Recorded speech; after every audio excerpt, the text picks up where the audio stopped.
Subhanaka la ilma lana illa ma 'allamtana innaka antal alimul hakim. Rabbi shrah li sadri wa yassir li amri wahlul 'uqdatam min lisani yafqahu qawli. Alhamdulillahi rabbil alamin wa bi ni'matihi tatimmus sholihat.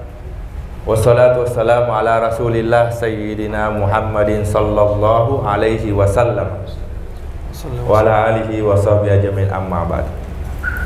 Alhamdulillah, pada siang hari ini kita bersama-sama dalam kondisi sehat walafiat bisa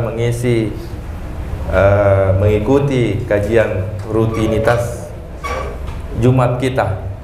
Alhamdulillah. Yang pertama-tama yang kami hormati, yang terhormat Wakil Direktur Umum Harian Fajar, Wadir Umum yaitu Ardi Samsu, dan Direktur Utama juga kami sampaikan yang Haji Agus Salim Alwi-Hamu. Ya. Kebetulan mungkin belum kenal, saya mungkin ada hubungan keluarga dengan Ibu Fika. Iya, orang. Iya. Ya. Alhamdulillah. Semoga direktur orang tua kita lagi Bapak Alwi-Hamu dalam kondisi sehat walafiat. Amin ya rabbal alamin. Insyaallah kita akan di sesi akhir kita akan mendoakan beliau bersama-sama. Alhamdulillah, tema yang diberikan kepada kami melalui surat yaitu sudut pandang fikih terhadap pekerja media, pers Islami dan interaksi sosial. Berangkat dari pemahaman fikih yang telah disebutkan sebelumnya bahwa hukum Islam yang berkaitan dengan perbuatan manusia. Jadi teman-teman yang ada di media itu pasti ada melakukan kegiatan-kegiatan, ada pekerjaan yang dilakukan. Bagaimana pandangan fikih terhadap pekerjaan yang dilakukan terhadap jurnalistik ini atau pers ini? Kaitannya dengan perbuatan manusia ini dan dalil yang harus digali dari Al-Quran dan hadis. Ada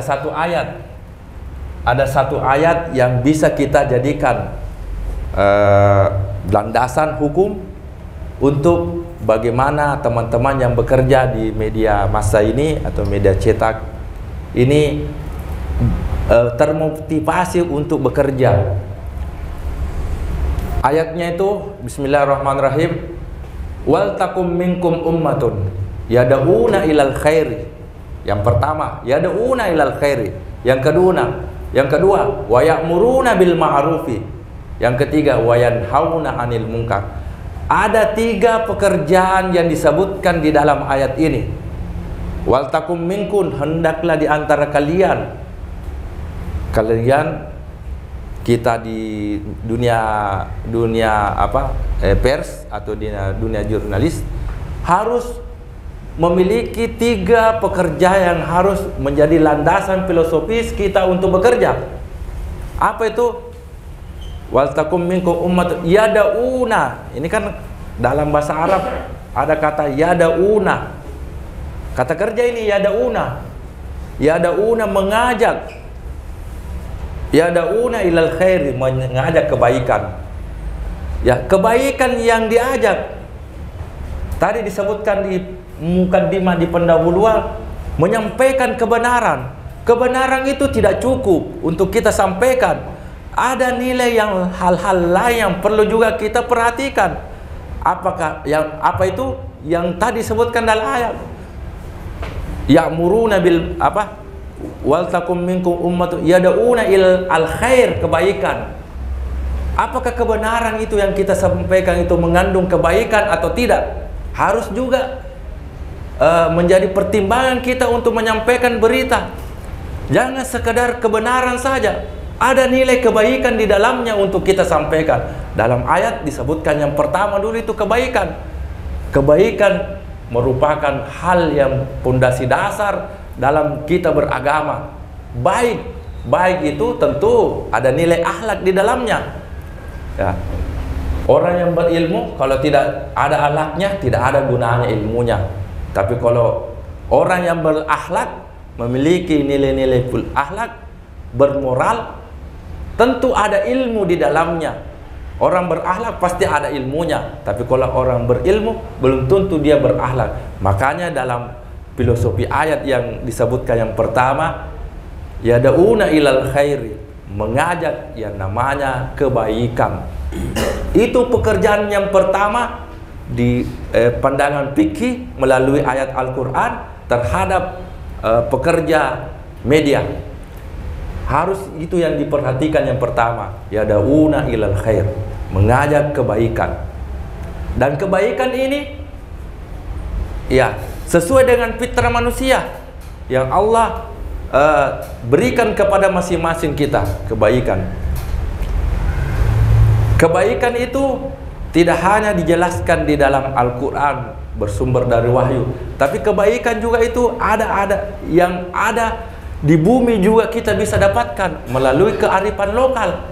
Kebaikan itu yang pertama, aktivitas kita dalam bekerja di dunia massa atau jurnalis, yaitu mengajak kepada kebaikan. Yang kedua, wa ya'muruna bil ma'ruf, wal takum minkum ummatun yad'una ilal khairi wa ya'muruna bil ma'ruf, mengajak kepada al-ma'ruf. Al-ma'ruf yaitu kebaikan juga. Tapi di sini penyebutan al-khair yang pertama dengan al-ma'ruf yang kedua di dalam ayat yang bergandengan secara redaksi tentu memiliki makna yang berbeda. Dalam bahasa tentu ada perbedaan.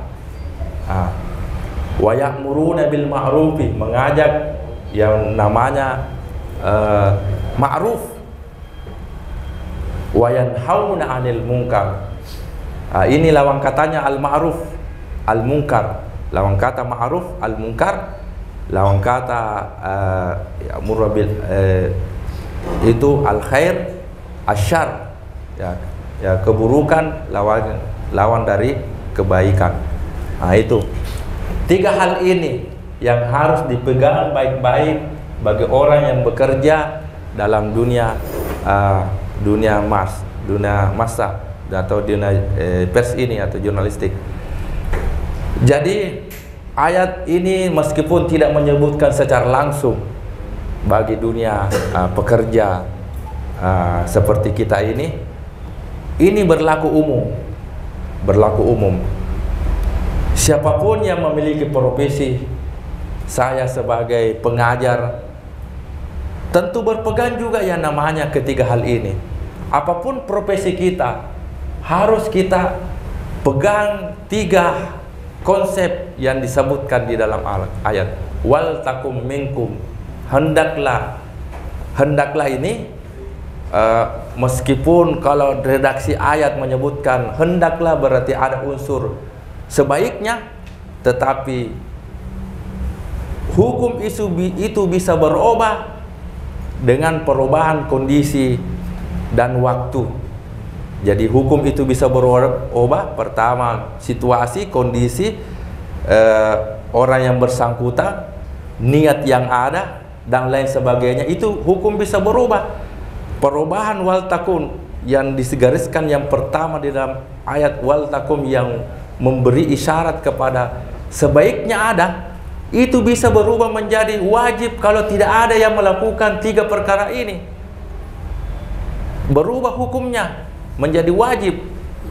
Itu yang dianalisa sama orang ahli fikih, menganalisa hukum berdasarkan kondisi yang ada, memakai dalil meskipun dalilnya asalnya itu adalah menganjurkan untuk melakukan sesuatu, tapi ketika ada kondisi-kondisi tertentu, perubahan hukum itu berubah menjadi wajib ketika tidak ada di antara kita yang melakukan tiga hal tersebut, wal takum minkum ummatun yad'una ilal khairi wa ya'muruna bil ma'rufi wa yanhauna 'anil munkar. Itu landasan filosofi kita dalam mengambil pandangan fikih dari dalil ayat Al-Qur'an bagi kita masing-masing yang memiliki profesi, khususnya yang ada kita di di media ini. Yang kedua, pers Islami. Ya, kami juga disuguhi dari judul pers Islami. Bagaimana sebenarnya itu pers Islami? Berarti ada pers yang tidak Islami. Ya, itu logika yang paling rendah logikanya.